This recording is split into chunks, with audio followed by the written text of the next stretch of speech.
Tuition জলদি ছুটি হওয়ার একটাই বহুত বড় ফায়দা যে নিজে ফ্যামিলির সাথে বলো বা নিজে বাচ্চার সাথে অনেকটা কোয়ালিটি টাইম তুমি স্পেন্ড করতে পারো, তাই না?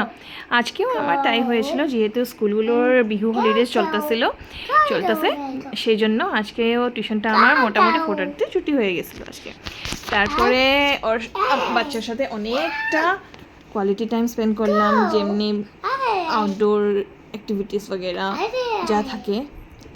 তারপরে এই যে সন্ধ্যার পর ওকে একটু পড়াইতে বসলাম রোজ দিনকার মতন, কিন্তু আজকে একটু বেশি সময় দিলাম। ফার্স্ট দিয়েছিলাম ওকে একটু স্ট্যান্ডিং লাইনটা ট্রেসিং করতে, যোনটা আমি 1 সেকেন্ডের লিগা উঠে যাওয়ার সাথে সাথে গোটা পেজে স্ক্রিবলিং করে শেষ করে দিল। তারপরে ভাবলাম যে না, ওর ফেভারিট কাজটাই দেই। এই কাজটা ও বহুত মন দিয়া করে, কারণ কি এখন আস্তে আস্তে ও একটু কালারটাও চিনতে শিখে গেছে। যাই হোক, আস্তে আস্তে শিখুক, কোনো হড়বড়ি নেই, তাই না? নেক্সট বছর এমনিও স্কুলে দেবই আমি, তাই তার আগে যতটুকু আমি পারি আমি ওকে শেখাতে জন্য চেষ্টা করি, যেহেতু সব কিছু একা হাতে সামলাইতে হয়। তাই এই দেখো, ম্যাচিং করার পর ওকে একটু জিনিসগুলো জিজ্ঞেস করেছিলাম কি মনে আছে কি নাই জিনিসগুলো, এটা কি ওইটা কি বলে।